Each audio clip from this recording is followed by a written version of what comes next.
నాగవంశి గారు, విజయ్ గారు, నమస్తే.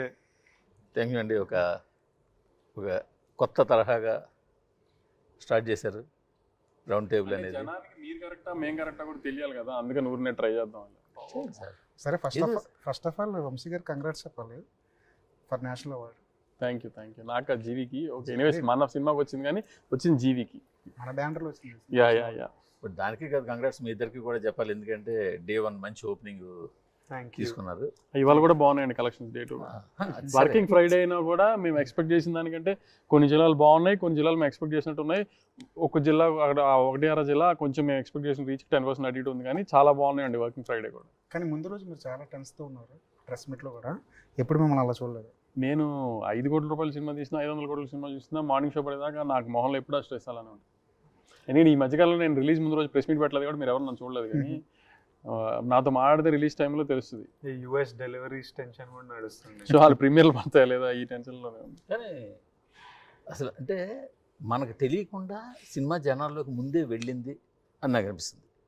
అంటే కొన్ని సినిమాలు జనాల్లోకి ముందే వెళ్ళిపోయినట్టు మనకు అనిపిస్తుంది, కొన్ని కనిపించదు. ఈ సినిమా వరకు వస్తే ప్రీ రిలీజ్ ఇంటర్వ్యూస్లో కూడా చెప్పాను, ఎవరి ఇంటర్వ్యూలో కానీ, ఒక సినిమాకి బజ్ ఉందా లేదా, ఓపెనింగ్ పడుతుందా లేదా అని ఆ మార్నింగ్ షోకో లేకపోతే అడ్వాన్స్ బుకింగ్ ఓపెన్ చేసే టైం దాకో ఎవ్వరూ గేజ్ చేయలేరు. ఇప్పుడు మన హిట్ సాంగ్స్ ఉంటే ఒక్కోసారి ఓపెనింగ్ పడుతుంది అని ఒక క్యాల్కులేషన్ ఉంటుంది మనకి. ఈ మధ్యకాలంలో హిట్ సాంగ్స్ ఉన్న సినిమాలు కూడా ఓపెనింగ్ ఏం పడలా. సో అది ఎవ్వరి వల్ల మీరు వీళ్ళు ఓపెన్ బిగ్ అన్నారు, ఊరికేనే అది ప్రొడ్యూసర్గా మీకు ధైర్యం చెప్పాలి కదా. నాకైతే ధైర్యం ఇస్తానే అన్నారు, మన బిగ్ ఓపెన్ అయితే చూడు, బిగ్ ఓపెన్ అయితే చూడు. ఇంకేమైనా కంటెంట్ ఉంటే చెప్పండి, ఇంకేమైనా సాంగ్ ఉంటుంది, ఇంకేముంటాయండి ఇందులో సాంగ్స్ అని కూడా ఆయన అదే అన్నాడు. ఉన్నవే 4 సాంగ్స్, ఆల్రెడీ 2 వదిలేసాము, ఇంకా అంతకన్నా ఏముంటుంది కంటెంట్ అంటే. లేదు ఇంకేదో చెయ్యాలి దీనికి అని అంటుంటే ఇవాళ రేపు. కానీ మీరు ఒప్పుకున్నారు, కింగ్డమ్ ఓపెనింగ్ కేస్ స్టడీ కదా. 24th హరహర విరమల రిలీజు, దానికి ముందు 1 వీక్ అటు ఇటుగా కానీ సినిమా ఇండస్ట్రీలో ఉన్న వాళ్ళకి ఓకే, కానీ ఒక గౌతమ్ జోషిదావ్ డైరెక్టర్ విజయ్ సినిమా వస్తుంది కదా, ఎంతమంది జనానికి సినిమా వస్తుందని తెలుసు అప్పటికి. టీజర్ బాగానే పేలింది కదా రిలీజ్ డే ప్రోమో దగ్గర నుంచి. పేలింది. ఎంతమంది 31st సినిమా వస్తుందని అంత రీచ్ లో ఎంతమంది. మీరు ఇంటర్వ్యూలు ఇస్తూ మీరు బజ్ లేదు అంటా ఉంటారు కదా మనల్ని. ఎవరు తెగ అన్నారు, మామూలుగా అన్నారా? ఇంకా ప్రమోషన్ అది కాదండి, ఒక సినిమాకి జనాలు ముందే డిసైడ్ చేస్తారు, ఈ సినిమా చూస్తున్నాం, ఈ సినిమా చూడలేదు. ఎగ్జాక్ట్లీ. సో వాళ్ళ దట్స్ దేర్ ఈగో ఇష్యూ అన్నట్టు. వాళ్ళు వేరే వాళ్ళు వచ్చి బాగాలేదంట, they make a decision, they are confident of what. అదే జీవి గారు మేము అంటుంది, ఇందాక కూడా చెప్పింది అది జనం దేనికి డిసైడ్ అయ్యారు అనేది మనకి అడ్వాన్స్ బుకింగ్ ఓపెన్ చేసేదాకా మనకు తెలియట్లా. ఓకే, ఈ ఫిల్మ్ కి నేను చెప్తాను, ఈ ఫిల్మ్ కి అది కాదు, నేను why I bet on this film అనేది నేను చెప్తాను. ఒకటి, Gautam Tinnanuri is a classic director. So అతను ఏది చేసినా కూడా, ఇప్పుడు ఫిల్మ్ ఇండస్ట్రీలో there are classic 100% honest directors ఉంటారు. There are directors who depend on buzz, కొంచెం little manipulation, little bit of మనకి తెలుస్తుంటుంది. సో శేఖర్ కమల లేదంటే ఇతను గౌతమ్ తిన్ననూరి, ఇటువంటి వాళ్ళు honest, they have lot of goodwill among the audience. ఒకటి. రెండోది వచ్చేసేసి Vijay Deverakonda never looked so hard working. అంటే ఇంతకుముందు చేసిన సినిమాలన్నీ దే ఆర్ లైక్ కొంచెం మసాలా ఫిల్మ్స్, లేదంటే కొంచెం కంటెంట్ డ్రివెన్, డేర్ కాంప్రేట్ content driven film. Family star అనేది kind of masala family film, కానీ ఒక వరల్డ్ బిల్డింగ్ ఇంత సీరియస్ చేస్తున్నాడు అనేసి అది బాగా ఎస్టాబ్లిష్ అయింది. ఇంకోటి అనిరుద్ మ్యూజిక్, దీనితో Sitara entertainments 95% success rate post covid. So you must be doing something really right. ఇవన్నీ ఉన్నాయి. సో రేపు రిలీజ్ అంటే ఈ రోజు బుక్ చేసుకుని దానికేం సంవత్సరం వెయిట్ చేయక్కర్లేదు, నెల వెయిట్ చేయక్కర్లేదు. వాళ్ళకి రేపు సినిమా రిలీజ్ అంటే ఈ రోజు బుక్ చేసుకుంటారు. It's as good as that. ఒక గంటలో రిలీజ్ అంటే ఈ రోజు ఇప్పటికిప్పుడు బుక్ చేసుకుని వెళ్తారు, if they want to watch the film. So ఒక సినిమాకి పబ్లిసిటీ 15 రోజుల ముందు చేయాలి, 7 రోజుల ముందు చేయాలి కాదు. వాళ్ళకి they have pre expectations about the film, and if they want to watch it, they will watch it anyway. ఆ రివ్యూస్ ఇవన్నీ doesn't matter. Reviews matters for the people who want to watch it at a later point of time, Monday Tuesday చూద్దామని.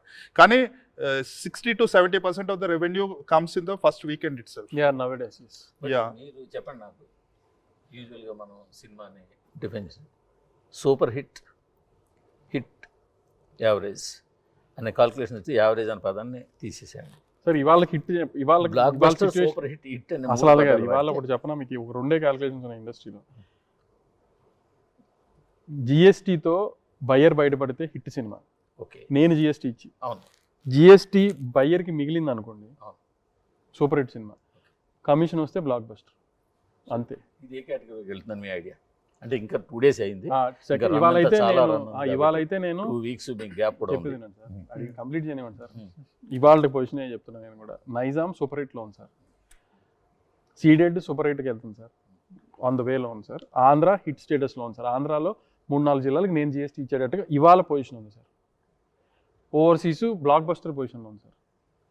బెంగళూరు చాలా బాగుంది, చెన్నై చాలా బాగుంది. అనుకోకుండా అసలు Malayalam blast అయింది ఏంటో, మేము ఎక్స్పెక్ట్ చేయాలి. 50 లక్షలు గ్రాస్ వచ్చింది డే 1. సో ఒక్కొక్క ఏరియా ఒక్కొక్క రకంగా ఉంది సార్. ఇందాక జీవి గారు చెప్పినప్పుడు class cinema, world building cinema, ఈటిల్ కాబట్టి ఒక రకమైన స్టోరీ టెల్లింగ్ సినిమా కాబట్టి కొంచెం కొన్ని ఏరియాలో తక్కువ ఉంది సార్. అది ప్రస్తుతం ఇవాళ ఉన్న సినిమా పొజిషన్. ఇవాళ పొజిషన్ అది మారచ్చు కూడా, మారుతుంది. ఇంకా నెక్స్ట్ స్టేజ్కి వెళ్ళొచ్చు. జిఎస్టీ ఇవ్వాల్సిన అవసరం లేకపోయింది. స్టడీ అయిపోయింది అనుకోండి. ఇంకా అవును. మండే ఇప్పుడు ఏంటంటే ఇప్పుడు కుబేరా మొన్న అందరు ఎత్తి ఆకాశం మీద పెట్టారు సినిమాని, అంత బాగుంది కదా అని. కానీ మీకు తెలుసు ఈ మధ్య సినిమా కలెక్షన్స్ ఎలా ఉంటున్నాయి అనేది, ఎంత పెద్ద రేంజ్ వచ్చినా, ఎంత పెద్ద టాక్ వచ్చినా, ఏదైనా. సో ఈ మండే నుంచి ఎలా ఉంటుందో చూసుకుని, ఎందుకంటే నెక్స్ట్ వీకెండ్ కూడా 3 సెలవులు ఉన్నాయి. ఫ్రైడేస్ ఏదో వ్రతమును రాఖీ ఏదో ఆ హాలిడేస్ ఉన్నాయి. సో ఎంత హెల్ప్ అవుతుంది. సో ఏనే అయ్యేటప్పటికి నెక్స్ట్ సండే అయ్యేటప్పటికి ఇంకా బెటర్ క్లారిటీ వస్తుంది. ఇవాళ మాత్రం ఈ పొజిషన్లో ఉన్నాం. ఫస్ట్ ఏంటంటే విజయ్ దేవరకొండ గారి సినిమా మీద సరే, సినిమా ఏ సినిమాకైనా డివైడ్ ఉంటుంది. ఈ రోజు నేను మన ఇద్దరం కూడా చాలాసార్లు అనుకున్నాం, ఒక యునానిమస్గా పాజిటివ్ రిపోర్ట్ వచ్చే సినిమా ఈ మధ్యకాలంలో రాదిగా, ఆ ఛాన్స్ ఇవ్వట్లేదు జనం మనకి. సెకండ్ లక్కీ భాస్కర్కి వచ్చిందిగా. లక్కీ భాస్కర్కి వచ్చింది అంటే ఎక్కడ వచ్చింది? హైదరాబాద్లో వచ్చింది, ఓవర్సీస్లో వచ్చింది, బెంగళూరులో వచ్చింది, చెన్నైలో వచ్చింది. కింద స్టేషన్స్లో ఇప్పుడు వెస్ట్ గోదావరి ఉందనుకోండి, మా డిస్ట్రిబ్యూటర్ రైల్వేలో ఉన్నారు. సార్ కొంచెం పాటలు పెట్టాల్సిందేమో సార్, లేకపోతే ఇట్లా ఉండాల్సిందేమో సార్ ఆయన అని చెప్పి. ఎందుకంటే the way they see the film is different, the way we see the film is different. Okay okay. So ఇప్పుడు ప్లస్ మీరు చెప్పేది Because I big was- budget films కి, that was a medium budget film. లేదు sir, we spend lot on lucky Bhaskar also. ఆ రోజున ఇప్పుడు చిన్న బడ్జెటా పెద్ద బడ్జెటా కాదు సార్, డబ్బులు ఎంత అయినా ఖర్చు అయిందని. కానీ హీరో మార్కెట్ ఒకటి ఉంటుంది కదా, ఆ హీరో మార్కెట్ని ఎంత స్ట్రెచ్ చేసి వెళ్ళిపోయాం అనేది కదా హై బడ్జెట్ సినిమా. అది హై బడ్జెట్ సినిమానేనండి ఆ రోజు. It didn't open well that great and because in Nizam it opened well, in overseas it was decent and all, but we had 3 releases on the same day. Diwali. So Amaran was in the same genre, so iddaru divide చేసుకున్నాము ఏ centres. Amaran took a better opening and Ka was dominant in BCs. I think ఇంకోటి ఏమంటే when a film opens to a huge scale, ఇప్పుడు some of our biggest hits పేరు తీసుకుంటే Baahubali, Pushpa, the minimum size of people watching it huge ఉంటారు. Insane ఉంటుంది. So the amount of opinions చాలా ఉంటాయి. When it's niche opening no, it's much more safer concept. In theaters it was 50%, 70%, 80%. After it went on to Netflix, it became global. It became huge. It became very huge. It became The best film for so far south నుంచి the best film on Netflix అది.